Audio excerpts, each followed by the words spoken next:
Welcome to the Storied Motherhood Book Club. Storied Motherhood is a book club of mothers reading stories together while living out our own. Storied Motherhood is an Instagram-based book club with 3 hosts, Ashley at This Joy-Filled House, Amelia at Brave Little Learners, and Jackie over at These Slow Days. In February of 2023, our book club read was The 4-Hour School Day by Durenda Wilson. And Ashley, our book club host, got to interview Durenda. This is the interview with Ashley Taylor and Durenda Wilson. We are joined today by a fabulous, this is a special treat. I'm so excited. We've been reading The 4-Hour School Day. This is probably backwards to you guys. The 4-Hour School Day, you guys should know it well, by Durenda, and she has so graciously decided to join us for an interview. Isn't that great? I'm just getting a go live button and I click it and then it goes away. Hello! Yay! We've always been like on the receiving side of that and just hitting the like accept button. Right. I've never had to like send one out before, so that was an education. Oh, now I can like quickly fix my hair. Mm-hmm. I don't even know what I look like. Oh, you're fine. You're fine. You're amongst friends. You're totally amongst friends. So yes. I've done a little intro on myself. Would you like to do a little intro on yourself now?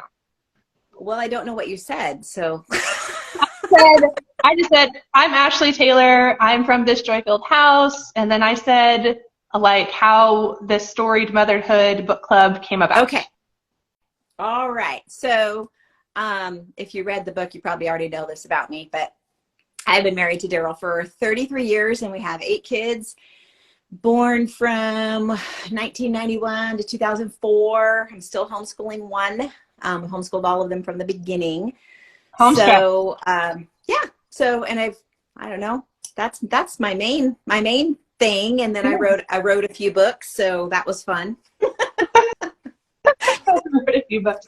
Well, we have, I can't wait to send you some of the messages that we've gotten through Storied Motherhood. You have touched so many lives just in this little club that we have going through this book together. It's been amazing. People are trashing what they're doing and starting totally over because you've given them the freedom to take control of the life they feel like they should be leading. It's just, I mean, I'm getting goosebumps because you've given people so much, I don't even know the word, freedom to choose the parent that they know they should be parenting. Which is exactly what I wanted to happen. Because it's like, if you can have the courage to just rethink everything and really it's stopping and saying, if nobody was telling me how to do this, what would I want to do with my kids? Because we all have that there. We just kind of ignore it, push it down, don't trust it, because we see all these things that we think we're supposed to be doing. And so to just have the courage to do, so kudos to all of you who have done that. That is not an easy thing to do. I mean, when I did it, there was no internet telling me how homeschooling should look. There's all these visuals all the time. And so just being, able to step back and say, what's really in my heart to do with my kids, because God has put something there. Yeah. And then to have the courage to move forward with it. You won't regret it. You won't. I'm not saying it'll always be easy, but you will not regret it. And you don't want to. Like, when you get to the end of this journey, you don't want to look back and say, I wish I just would have gone with my gut, because I think everything would have been fine, because it would have been. So I agree. You've only got so much time with them, and you are investing not just in your kids, but in your grandkids and your great-grandkids. And I don't think we think about that in our culture. Other cultures think about that. Previous generations have thought about that, but we don't think about that. But then when you get there where your kids are starting to get married and have kids, all of a sudden you see them like taking the things you've invested in them and then starting to do those same things. Not exactly the same, but the important things they're carrying on to their own kids, and you realize, wow, this was a lot bigger than just me and my kids. So yeah, that's awesome. So you would say that this is part of why, I guess I should ask it as a question, what inspired you to write this book? Well, what we just talked about. Absolutely. I just want parents to have freedom. And I think the other thing is that a lot of parents who consider homeschooling or who even are homeschooling think it has to take all day. And it doesn't. And in fact, it's better if it doesn't. And so that's one thing I really wanted to get straight with parents, like step back and look at what education really is. And then realize that everyday life that you're living with your kids provides a huge part of their education. So the parents just being involved with the kids and engaged with them and living life with them is so much bigger than we give it credit for, because we've been trained to think all this learning happens in a certain place. It's just dumb. Like, why would we think that, oh, all the learning is going to happen in this one learning place? Right. It doesn't even make any sense. As soon as you leave, you're done learning. Right. Yeah. And that's kind of the message that gets sent to the kids, that they don't have to learn outside the classroom, but we want our kids to be learning all the time. Just for example, I have a current today example.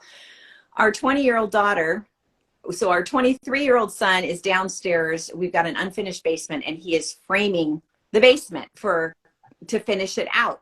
And she's like, well, I want to learn how to frame in a room. So can I watch you and do this with you? And he's like, yeah, come on down and do it.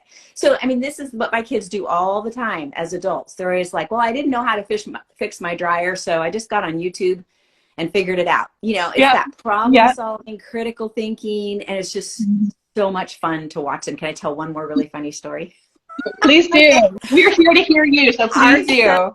Son is a software engineer for Amazon. So he started college at 16. He's the only one that, you know, went, some of them took classes, but he actually went all the way through and graduated because he needed it for well, he says you don't actually have to have that, but it was helpful to have a degree. Yeah. Yes. So anyway, so he's a software engineer for Amazon. He's moving from Denver to here, and he gets paid really, really well, but he will not rent a moving truck because he says it's too expensive. And I'm like, but it would be so much easier and you could afford it. And he's like, it's the principle of the thing. So what does he do? He goes to Harbor Freight, buys a kit to build a trailer to bring his stuff across the country. Excellent. Love it. Just love it. Wanting the challenge, wanting to not, you know, give in to the, why not? I'm like, okay. Go for it. Go for it. Oh yeah, it's pretty funny. I love that. I like, so I'm a second generation homeschooler. My husband's second generation homeschooler too. Awesome. And it's fun seeing our way of thinking juxtaposed against people who grew up in the public school. What people don't realize is public school has only been the norm, the standard for like 100, 150 years. It's the experiment. Homeschool is not the experiment. Exactly. And so when you go to people who are like, I'm homeschooling my kids, they're like, are you okay? Do you need help? You know, there's other things. It's like, but you're not getting to spend time with your kids. Are you okay? Yeah. Like, it's role reversal here. Absolutely. So it's been interesting to see working. My husband's a programmer too.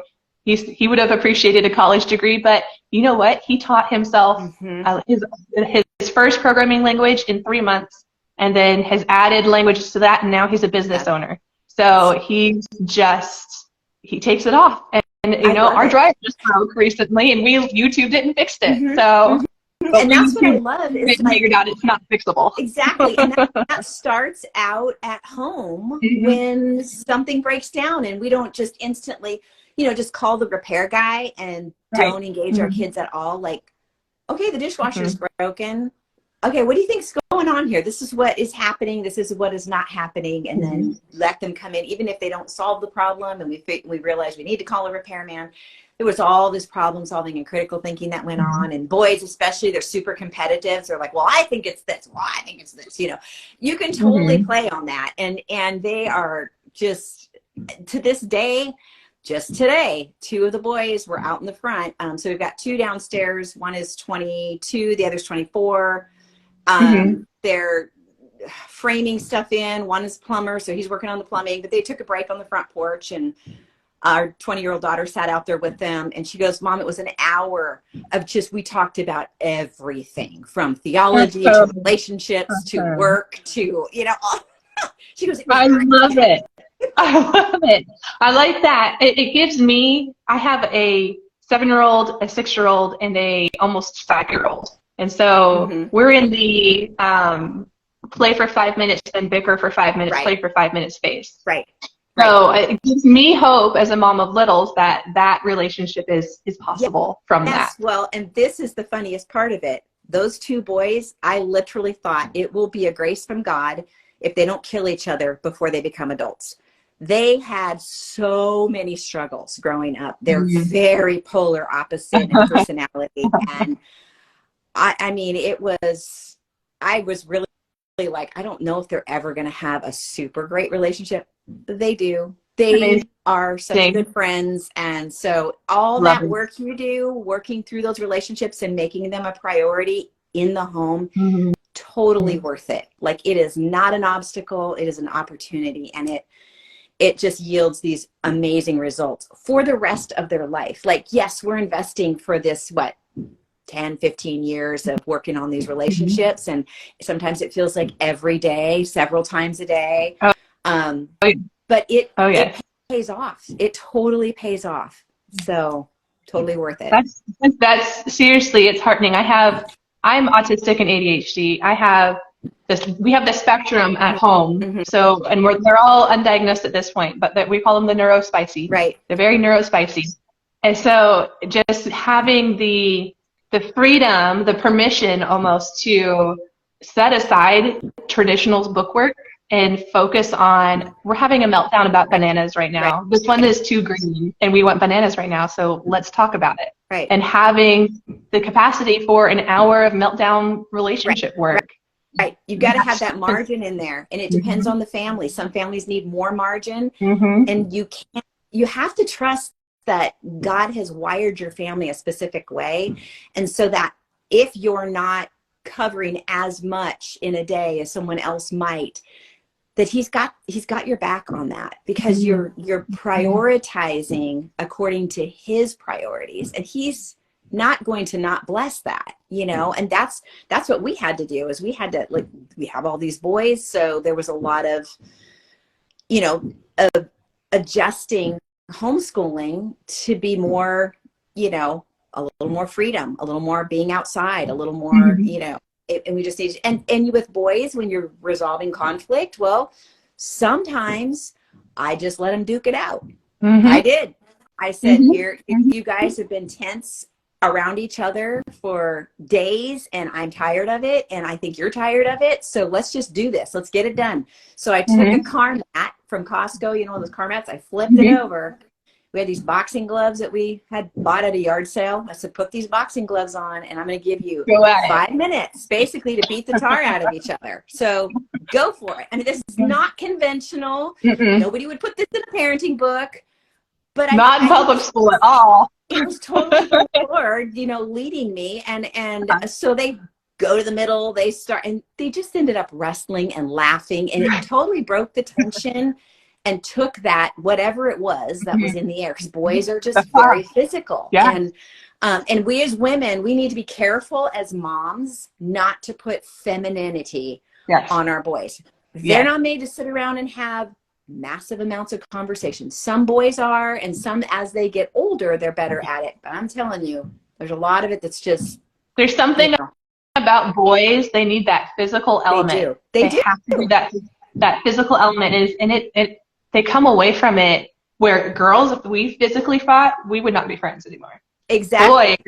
Boys are like, let's, arms over each other. Let's go get ice cream. Yeah, we're bleeding, but yeah. That's absolutely right. I actually read that someplace in a book. I think it was called The Minds of Boys. And they were showing scans of the brains of boys and versus girls doing the same activity. And it was just fascinating, almost completely different across the board of how they were processing and all of that. So that was a real eye-opener, just a good visual. And the other thing was, boys wrestling and doing physical stuff like that together is the same thing as you and me having coffee and talking and chatting. It does the same thing for them that this does for us. And I was just like, that blew me away. Once I realized that, I thought, okay, this is good. this is, I am not going to worry about this. I'm not going to be, I had a mom email me the other day, and she was really concerned about, not overly concerned, but having a hard time not embracing this whole idea that if her son is aggressive, or if she let him play with guns, he was going to think he could use violence for problem solving. And I'm like, oh, no. So we'll be doing a podcast on that one. Oh, yes. Please do. Please do. I'm very grateful. My husband is very proudly masculine. And so he's very much like, okay, we're going to go outside and we're going to do push-ups because it's a push-up kind of day, because it's too much energy, and we're going to run to the mailbox and back 5 times. And he's very good about like just being intentionally masculine, where I would have been like, okay, everyone needs a snack and a nap. Right. Let's go. That's what I'm feeling. I need to eat and I need to sleep after that. That was a lot. Right. And Nick's like, no, they're just getting started. Oh my gosh. Somebody just asked about the name of the book. It's called The Minds of Boys by Michael Guriam. Okay. So he's done a ton of research on the difference between boys and girls. He's not a Christian, but very, very informative. That's fabulous. I'm going to go ahead and skip over to our book questions, not just since we have a lot of curious minds in our book club. What did your kids' creative time look like as they got older? It was so vast and varied, but even in the teen years, because I actually asked the kids, because I made a list of what I could remember, but they were downstairs and easy to get to. So I said, hey, remind me what you did. Luke said, we were still as teens doing a lot of like airsofting and fort building. It was just more complex than when we were kids. They still enjoyed that. And you know what? Nobody made fun of them because they were all into it. It was just our family. So they didn't have a neighbor kid going, well, that's dumb. You should be, sitting around on your computer all day or whatever. No, they loved being outside. They chopping wood and things like that was kind of part of the chore stuff, but they just went out and created, and just did stuff. But digital music was something that one of them, he still does to this day, but he also edits my podcast. So what he learned from that, he's taken over and turned it into a business on the side, where he's editing podcasts for people. Just cooking. Of course, Jake was always looking for new coding things and new challenges on the computer. The girls would they would try out things like crocheting, or one of them really loved animals, so she'd be doing extra animal research or working with her animals extra in the afternoons. I did let the boys have some gaming time, because people ask me about that sometimes, and it was rough because I thought it was kind of a new thing then. And I thought, I don't know, is this I feel like I was just like blazing a trail and I didn't know where it was going. You definitely were blazing a trail. So I prayed a lot. I talked to my husband, and between those two things, we kind of had come up with a plan that they could have a certain amount, is minimal, like I think it was like 30 minutes a day. But then it got complicated because the other ones wanted to watch while the other ones were doing their 30 minutes a day. So then I had to put boundaries on that. So it was kind of a pain. But all that to say, I'm still glad that I let them go ahead and get into gaming together, because what has happened now as adults, they live all over the country, and once a week they get together and they game online, and it helps keep their relationship intact and help them keep up with each other. And it's a way that guys will do it. Us women will pick up the phone or we'll text, it'll be words and that kind of thing. These guys game together and they just have a blast. And so that was kind of a relief. But we were really careful about really making sure that they had self-control when it came to that. When we saw it start becoming something that became too important to them, then we had to crack down. So, but it was a constant. I got so tired of it, but it was hard. I'm already there.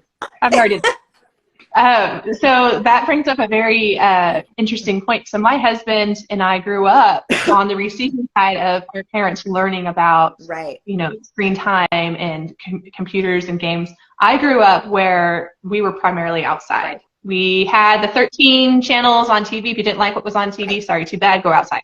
Right. And then video games came in, but it was really limited because we didn't do anything online. Right. And then my husband grew up completely unrestricted. Just if he wanted it, he had it.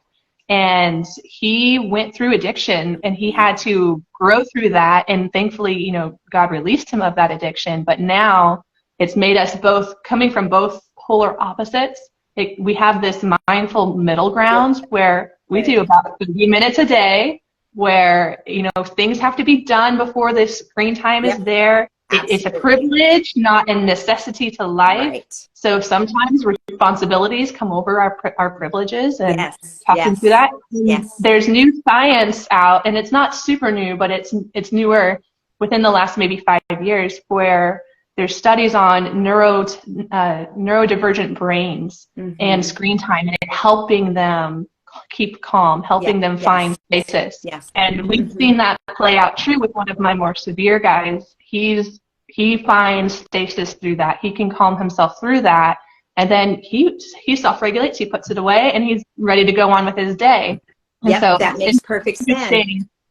It's interesting. So I'm not true. Yeah, I'm not anti-screen time. I'm also not pro unlimited screen time, because we've seen the problems with both of those. And especially with our day and age, you can always be employed if you can program. Absolutely. And I think just it goes back to listening to the Lord and just saying, okay, Lord, what's best for these kids? Or when you're having a question, to, you know, inquire. And then of course I'm always bouncing things off my husband too. My husband is not, he does not like technology. He has a phone, but it's not, we were shocked that Jake wanted to be a software engineer. We're like, we're not really sure where he got that, but yeah. So anyway, he was good about helping us keep balance, and he would sometimes, I would get frustrated and I just want to forget it. Nobody gets any. And he would be like, whoa, let's. The words may have passed my lips this week. I'm burning the TV. Yes, exactly. Yep, that was me. Well, and the truth is, we are the ones who are mostly monitoring it. So it does get old after a while. And so, So something that helped me with screen time was I identified what annoyed me about screen time, and it was them playing in a messy house. So they have to pick up their belongings. It felt like negligence to me. So if they pick up their belongings, then they can go have their screen time for the day. But if their belongings were out, we're not doing screen time. I love it. So that really helps moderate my circle. I always talk about, what can I do in my circle of things? What is God saying, putting on my heart? Not what am I projecting onto people? But exactly. We figured out, okay, I'm really dysregulated if everyone's things is out and there's a loud box on the wall going on. I agree. I couldn't agree more. It's so good that you figured that out. It's constantly a balance of, okay, is this me or is it them or is it a little both? And what is it exactly? You know, so recognizing what it is that was irritating you, because it could be something different, you know, each time. You know, it could be that kid has actually been really disrespectful to me all day, and I'm not feeling it here. I'm feeling like he's getting rewarded for this. So stopping and having that conversation with yourself and with the Lord is so important. So good. Yeah. I feel like I just had this conversation with my husband like this morning. Right. Amelia or Jackie, would you help us keep track of time? My clock has gone away. So give us like a 5-minute warning at that hour time, if that would be awesome, guys. Okay, so in chapter 2, both you and your husband went to pick up your daughter from preschool, which is amazing. You were both on the same page. This questioner writes. Right. What was his reason for picking her up instead of waiting for you to do it? You know what was really great about that question? I had never asked him that question. That's awesome. So today I tracked him down and I'm like, hey, I never asked you this, but you know, I just assumed he was just as anxious to get her out of there as I was. That's kind of what I assumed. But his answer was slightly different than I expected. What he said was that he wanted to get her. He wanted to get her out of there because he knew I wanted her out of there. But he also wanted to go and see for himself what was actually going on in the classroom. So he wanted to get there early and be able to observe without the teacher. And so I joined him. We both like met in the hallway and we sat around the corner without the teacher knowing we were there. And it was fascinating because there was one little guy who was just, he was requiring all the attention because he wasn't sitting still. I was like, he's 4. Like, he's a 4-year-old little boy. Like, he should be outside. No wonder he's having struggles. So pretty much the whole time it was crowd control. It wasn't like nurturing or teach if they were necessarily learning that. And this was a Christian preschool. And so we just went, we could do this so much better. And we'd already decided to homeschool. So I don't know why. I think it was just a convenience thing. I was going to be at Bible study and I'd rather have her learning something than be in the little classroom at Bible study. I thought that'll work, you know. No, it just, that day was just like absolutely cemented everything for us, which was good because every time I started to have doubts, I would think back to that day and think, well, how much learning is actually happening in the classroom every day? All the interruptions, whether or not the kid, I mean, what if they have to go to the bathroom, but they don't want to ask the teacher to go? They're going to be distracted. They're not going to learn anything. I mean, it's just, it's a fraction of the time spent. It's wasted time when they could be home just plowing through that efficiently, effectively, and then they can, you know, go pursue their interests and we can just have a family life. And that was the other thing. It was like, I did not want to share my kids with people that much every week. It was like, how are we supposed to be a family if they're gone all the time, you know? Like, so you're having a family with them included. Yes, exactly. So that was it. So that was a really an interesting, I was glad that person asked the question because I hadn't really asked him that. All these years later, our daughter's like 32 now. So that was great. I love that. That's awesome. I think someone just submitted a question, but I can't view it. So if you guys post it in the comments, I can see it and I'll write it down here.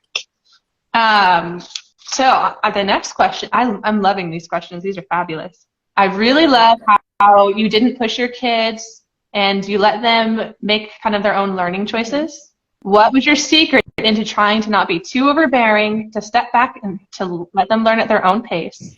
How did you balance it, combat fear, to keep up the standards, and how do you keep back the fear of, am I enough?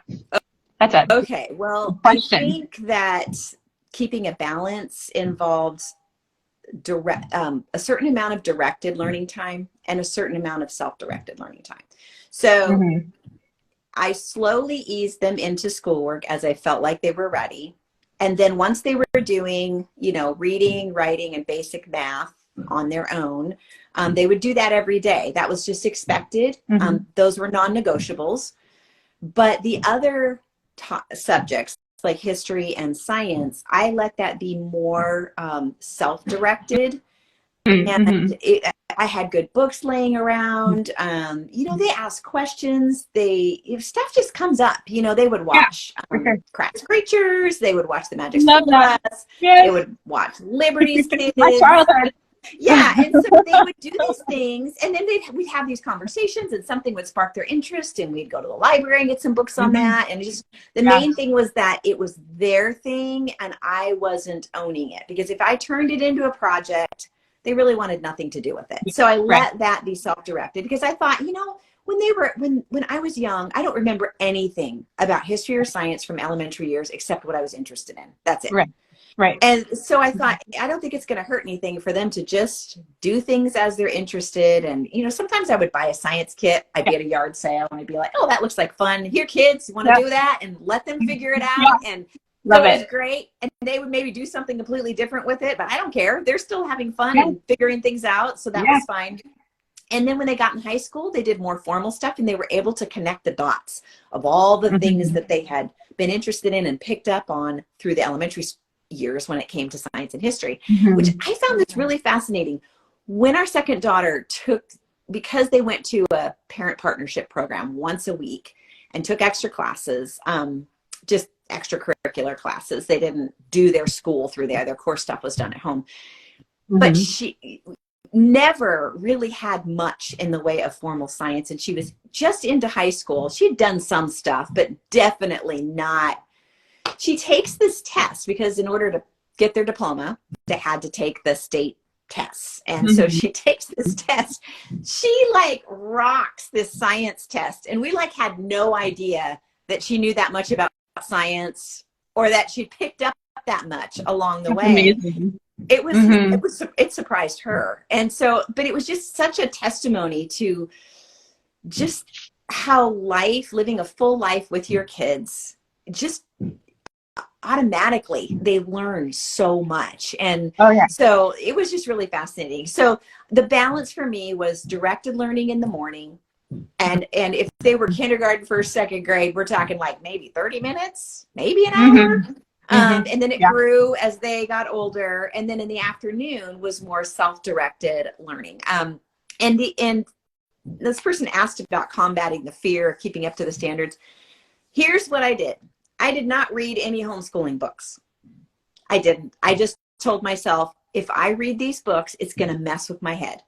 And I realized that that's not everybody's deal. A lot of people learn a lot from that. I just felt like I could listen to my gut and we could do this. And I had already asked myself that important question of if I could do anything with my kids, you know, and no one else was throwing their opinion at me, what would it be? And I really did trust in their natural ability to learn. And not that I didn't have doubts along the way, but I saw how much they were learning just on their own, and with the bit of directed learning that we were doing. And I was content with that. Like, as long as we were making progress, that's all that mattered to me. It didn't matter if they were doing this in second grade and this in fourth grade. And, you know, so I didn't look at the scope and sequence chart hardly ever, because that would mess me up too. So I just kind of made it a point to avoid the standards. I mean, obviously, if your child you feel like there's developmentally something not right, you know, you're going to want to kind of maybe dig a little further. And moms, again, you know that, like, you have that gut feeling. And like our youngest son, I knew from the time he was a little guy, he had open heart surgery when he was a baby. So he's in the hospital for the first 2 months of his life. And I just knew as he got into his little baby and preschool years, toddler years, that he was probably on the spectrum, the autism spectrum. Never had him tested, never did anything, just continued to work with him. And we made progress. There was a time or two we went to speech therapy and some different things for auditory processing. But again, he was just continued to make progress. And so it was just this year that he was diagnosed with autism. And so I was just glad that I didn't have that diagnosis, that official diagnosis. I just, again, I wasn't closed to the idea, but I would pray about it. Like, Lord, if you want us to get an evaluation and you want us to do something, please show us if he needs more than what we're giving him. I can't tell you how many times I prayed that. And so, and the Lord would just be like, nothing, crickets. So I'd be like, okay, I'm just going to trust that it's enough. God is big. He can get my attention. I asked and I'm listening. I can't do anything more than that. Right. And he's so merciful and gracious that he knew what I could handle and what I couldn't. And he, you know, he sustained us. He sustained our son. And so, so that's kind of how I did it. I think one of the things that I also kept in mind, I mentioned earlier, there was no one else to tell us what to do. That's a big thing. The thing also, like, how is God actually leading me? And am I thinking in terms of purpose or performance? Right. There's a big difference between those two things. And I have a conference talk that I do where I talk about purpose or performance and like why we're so tempted we want a measuring stick. That's what we want. And so we can make anything a measuring stick. We can make the state standards a measuring stick, other people. The problem is it can often change and shift with our emotions on a day when we're feeling particularly inadequate, when we're struggling with homeschooling, you know, for a season or whatever. So that standard can be fickle and it can change. And so we don't want to function that way, because that's going to really mess up how we're engaging and interacting with our kids, because our kids, they pick up on that stress. we want purpose to be the measuring stick.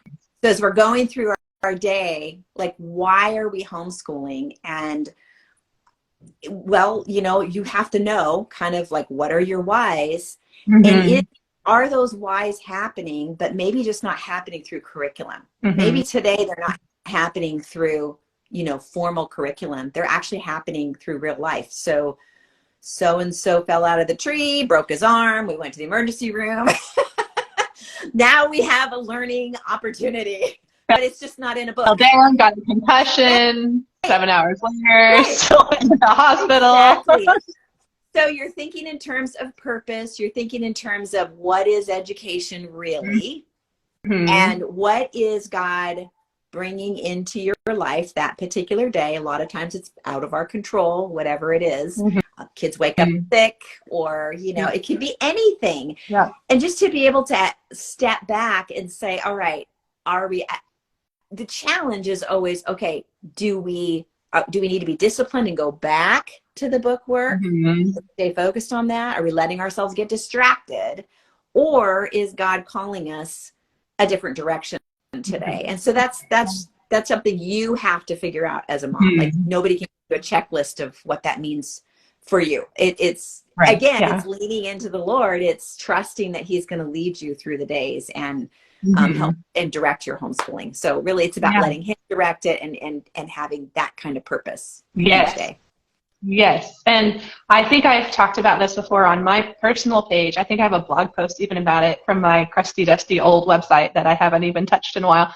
But I talk about, okay, as you're going into homeschooling, say you've just pulled your kids out, and after you've spent some time not schooling and not doing anything, some de-stress time and getting to know who your kids are, discovering your real why. Don't make a why in response to something else that's happening. Be prayerful about what your why is, to really get to the root of the root of the root of your real why are you doing this. And making sure that holds up to prayer, make sure that holds up to your community, make sure that holds up to, you know, being still with it and holding it with Christ for a while. And if it falls through your fingers, maybe that's not the real why.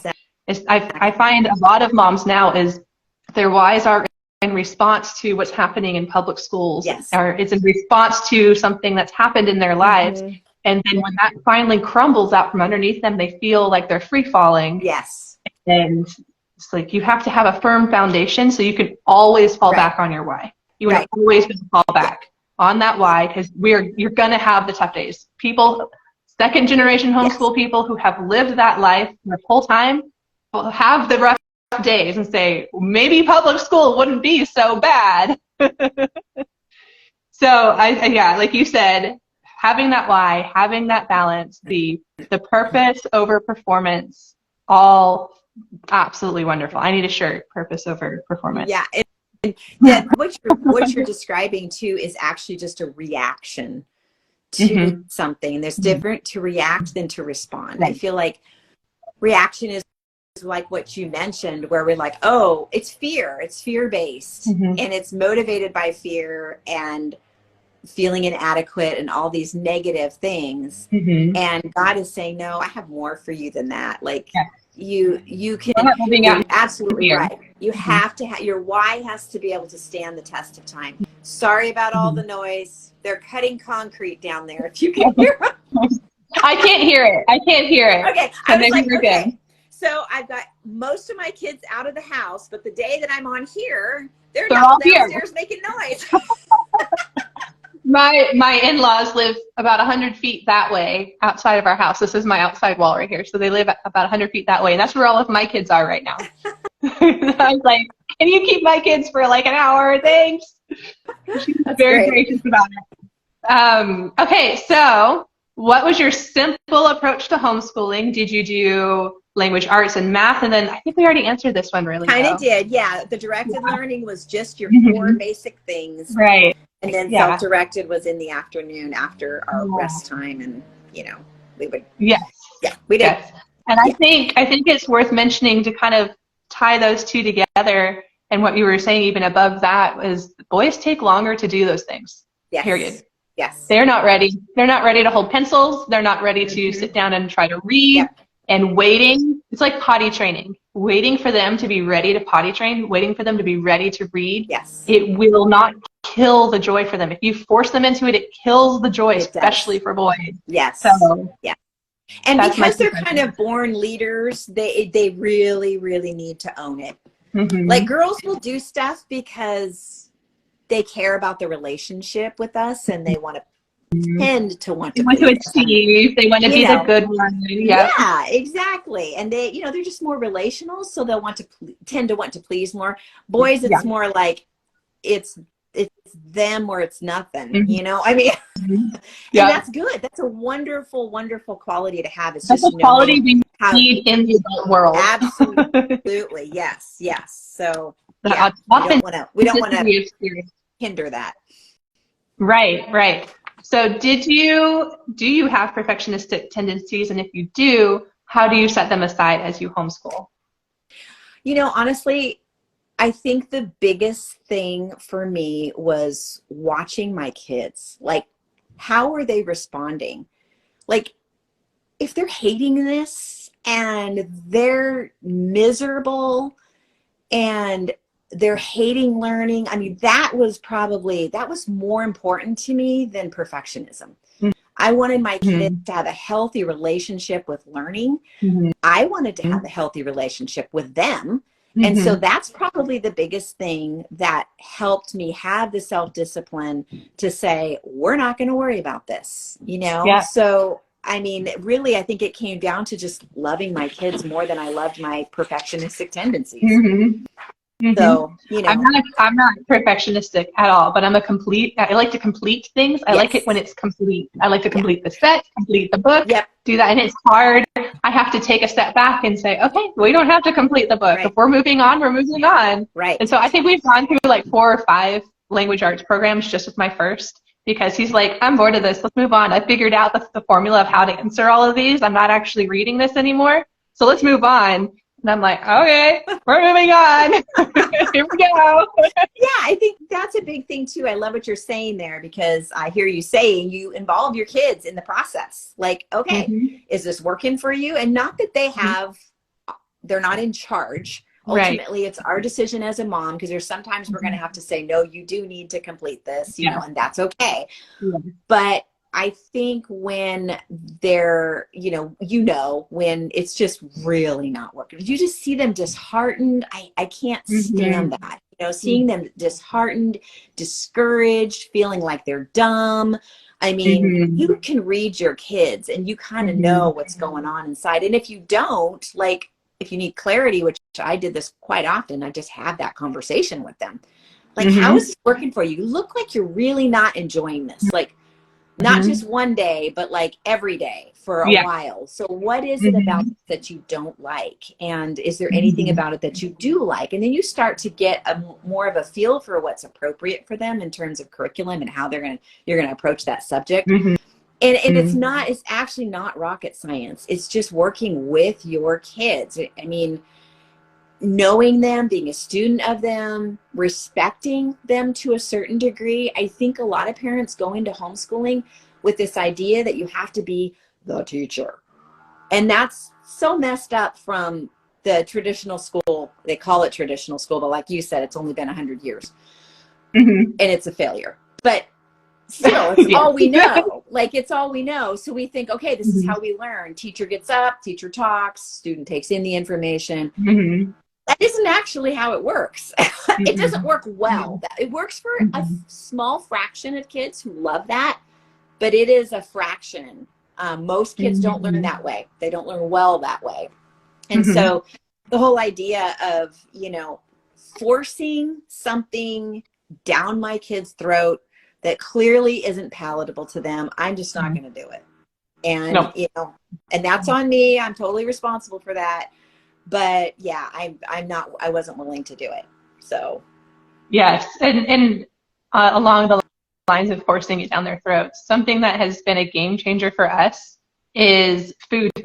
So the only lesson I remember, I went to public school for 2 years before I was too neurospicy to handle. Mom pulled me out and homeschooled me. So for those 2 years, the only lesson I remembered was writing a instructional paper on how to make a PB&J sandwich. The only reason I remember it is because we got a PB&J at the end of writing our paper. Right. So, I mean, that was 2 years where I was not educated, basically. Right. And having math lessons now where there's an M&M at the end of each math problem, math is no longer a complaint. It's not even a full serving of M&Ms for sugar people who are sugar free. We're kind of sort of sugar free, kind of not. It's just 6 M&Ms because we do math UC and their lessons are very, very short. Right. And so they love it, and now they're saying, "Oh yeah, that was the problem at the end of the green M&M," and they know their math by their M&M. Right. And who cares? Who cares how they learned it?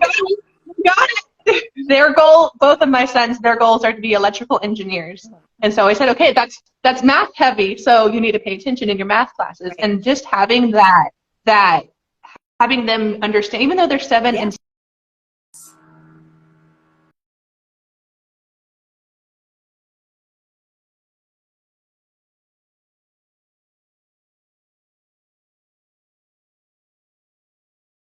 go.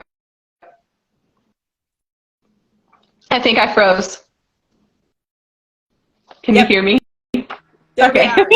I think we froze for a second. Okay. So what are your family's favorite read alouds? Do you have some favorite read alouds? I have a few. We struggle to be a read aloud family. And I know that that's supposed to be a homeschooling thing. It wasn't a huge thing for us. And so kudos to all of you who can do it and who pull it off. But for whatever reason, it wasn't our thing. And so for the parents out there who are finding themselves struggling, I'm just setting you free that it doesn't have to be that way and your kids are still going to be fine.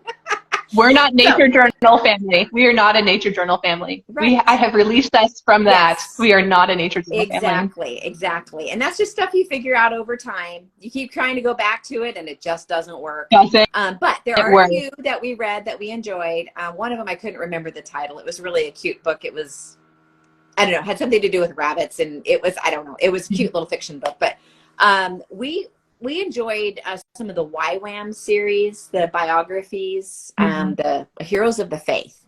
So George Mueller was one of our favorites, but that series is really great.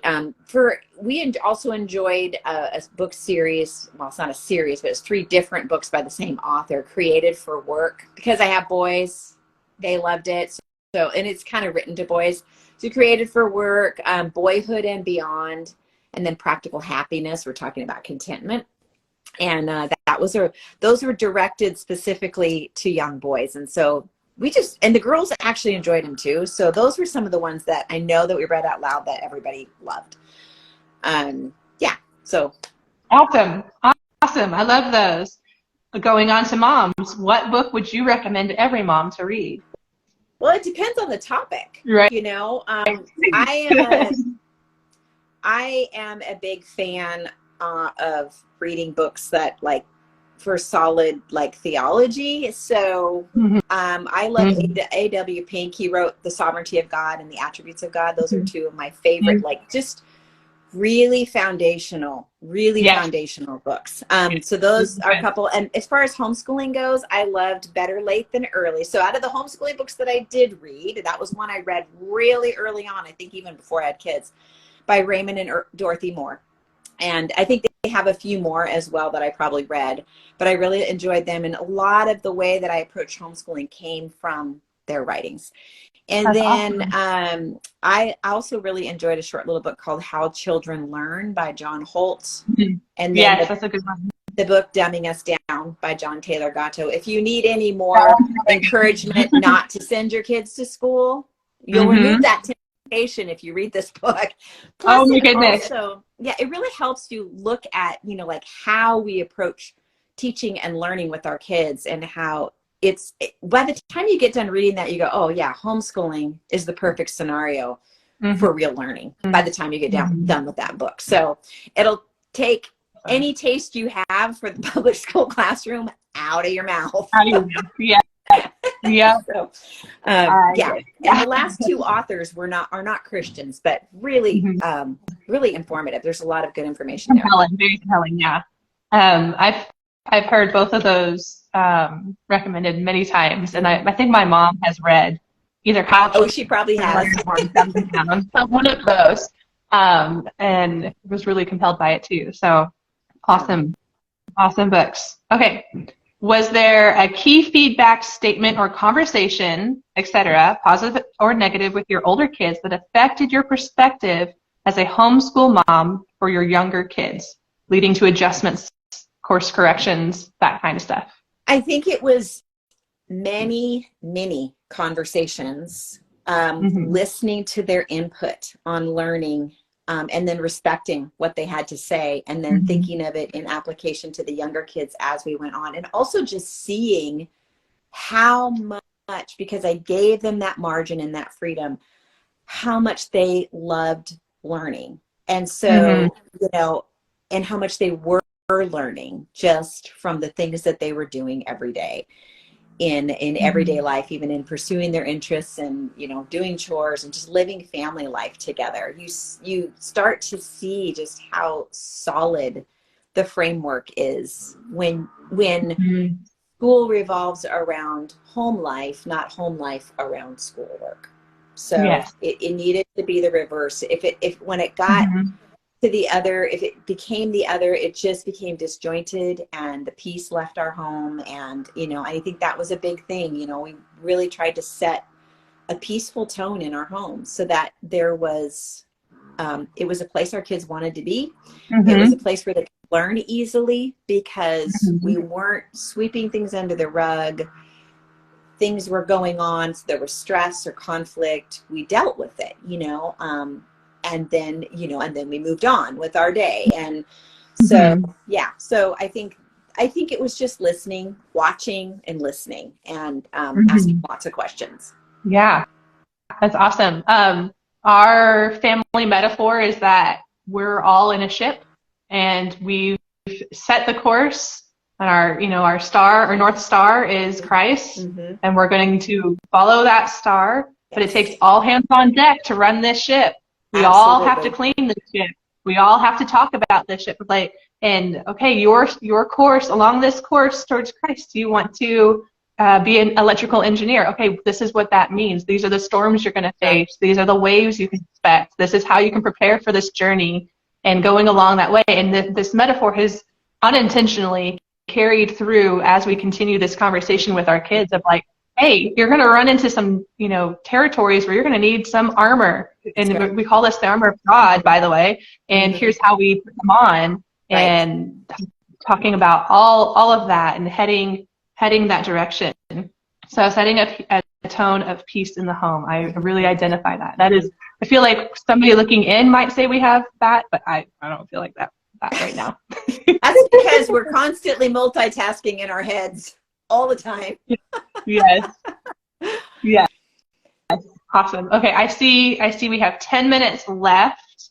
Right. We did have two people write in, so I'm going to read their questions real quick, and we'll try to hit these. So, what do you suggest to solve sibling fights? I think it was a 10-year-old and an 11-year-old, maybe older, that are having Oh my some goodness. alone time issues.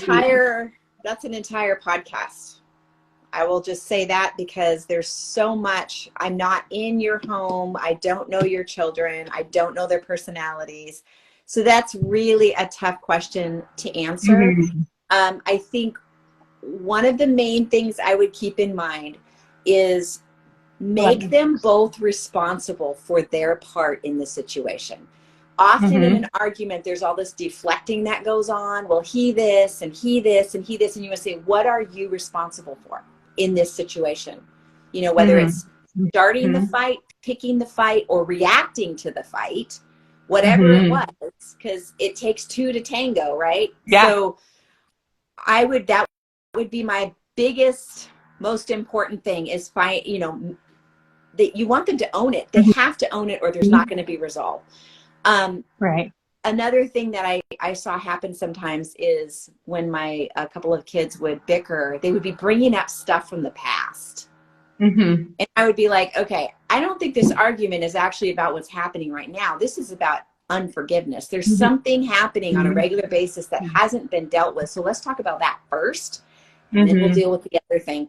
So that would be like just the quick thing that I would tell you. But I did a series, I think it's 349 episode, somewhere in there. There's a search bar on the podcast page, and you can put in sibling or nurturing or something like that. Anyway, it's in there. It's a 3-part series, and I talk about why it's important to nurture sibling relationships, ways to do it, and then ways to do it through conflict. Mm-hmm. So there's three there. So I would say go listen to those. Go there. Go listen to those. Okay. And then our final question is, how do we get into the swing of homeschooling with a preschooler when a 1-year-old is around?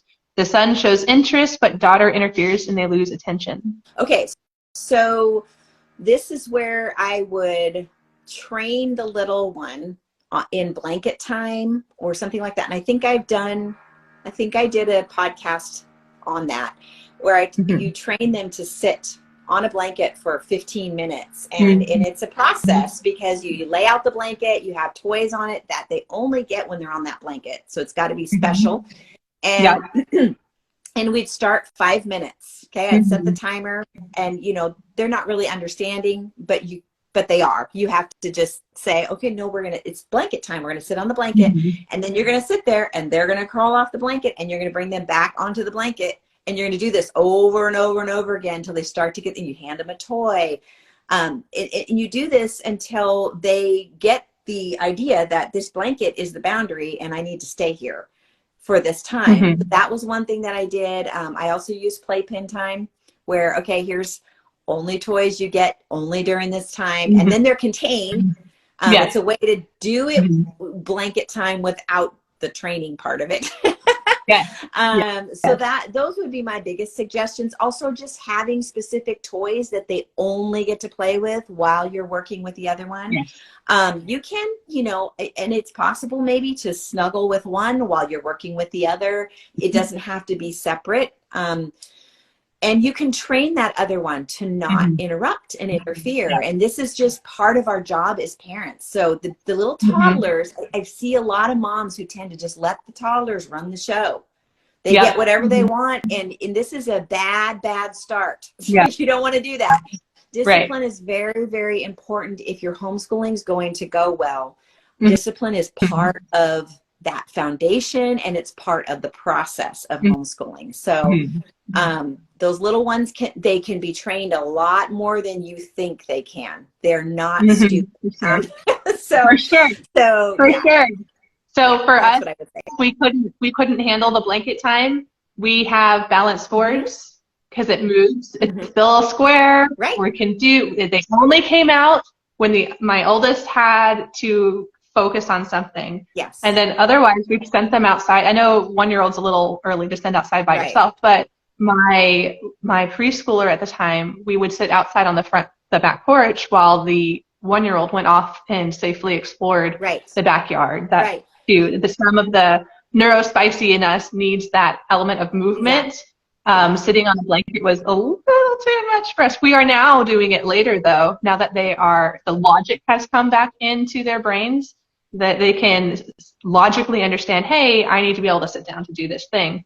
And now we're doing blanket training. And that's so great because you're tuned into what your family, what they're capable of. Truly, it's not it's not a won't, it's a can't. And that's the trick with little ones and with kids across the board, and especially kids who are on the spectrum, trying to determine in that moment whether it's a can't or a won't. That to me, I feel like is the biggest challenge. And so I love that you figured that out, and that's fantastic. Thank you. So we are at the end of our time. Go ahead and continue asking questions down below. That will save when I publish this video here, and you can answer these questions at your leisure or skip them if you need to. But why don't you tell us ongoing projects, So this is your chance for your unabashed self-plug here. Okay, so I have the 4-hour school day, obviously. I have the Unhurried Homeschooler, which is a tiny little book. It's about 59 pages long, and a lot of moms who are thinking about homeschooling, starting to homeschool. It's just enough for them, but not too much. Some moms, a lot of moms have told me they read it once a year, twice a year, 4 times a year to help them like reset. So it's a good little short, it's like an hour-long read. It's really quick. It just kind of puts all the important things. And then I also have a devotional that I wrote specifically for homeschooling moms called Unhurried Grace for a Mom's Heart. And in the future, I am pondering writing something on cultivating a biblical family culture. Yes, please do that. That would be wonderful. It would be kind of a whole family, because I think a lot of people have grown up in homes where it was just everything was frayed and there was not any order necessarily. A lot of times moms were working out of the home. It's just even Christian families have gotten so far away from like God's best for the family that I would really love to be able to sort of bring that back into focus and kind of what it looks like, and that it's a joy to do that. It's not restrictive. It's actually freedom. And kind of like with homeschooling, you know, it's freedom that God has for us. And it's just going back to that and building, you know, so that families are building strong family life, you know, because that is worth so much. It absolutely grounds our kids. I like to say, you know, that this is what gives them roots so that they can actually fly well, you know? So, yeah. Yes. We're getting tons of comments saying, yes, please write this book. Yes, we need this book. But when I just be talking about homeschooling, I'd be talking about marriage. I'd be talking about discipline. I'd be talking about like family life and the dinner table and, you know, food and just the whole thing. So yes, food. Thank you so much. I have truly enjoyed this time with you. Thank you for honoring us by being with us, for honoring us with your intentional words. We have, like I said, you've changed so many lives, and just your legacy is growing from this. And thank you so much for all of the hard work, for all the days you're thinking, was this even worth it? It's worth it. You're helping so many families. I appreciate thank you I again. actually really appreciate that at this particular moment in time. So thank you for that. And it was really fun. I just wanted to thank all of you, because I know there were several of you who did little reels, and it was great because I had kind of a really wild, somewhat stressful week. And so just having stories that I could just share and not having to come up with any content or anything was so great. And they were so well done. So thank you. We have a very talented bunch. It is awesome. Absolutely. I may want to hire someone. Do it. Thank you so much. I'm so glad. It was so good to talk with you. So it was I hope the rest of the better. I love this. This is always so much fun for me, because like you are my people. So it's so easy to talk to. You and these next good friends. We need to live next door. I agree. We should all live next door to each other. Yes. I'm trying to commune. Let's go. Right. I agree. All right. You have a wonderful rest of your week. Talk to you later. Too. Thanks for having me. Bye-bye. Bye.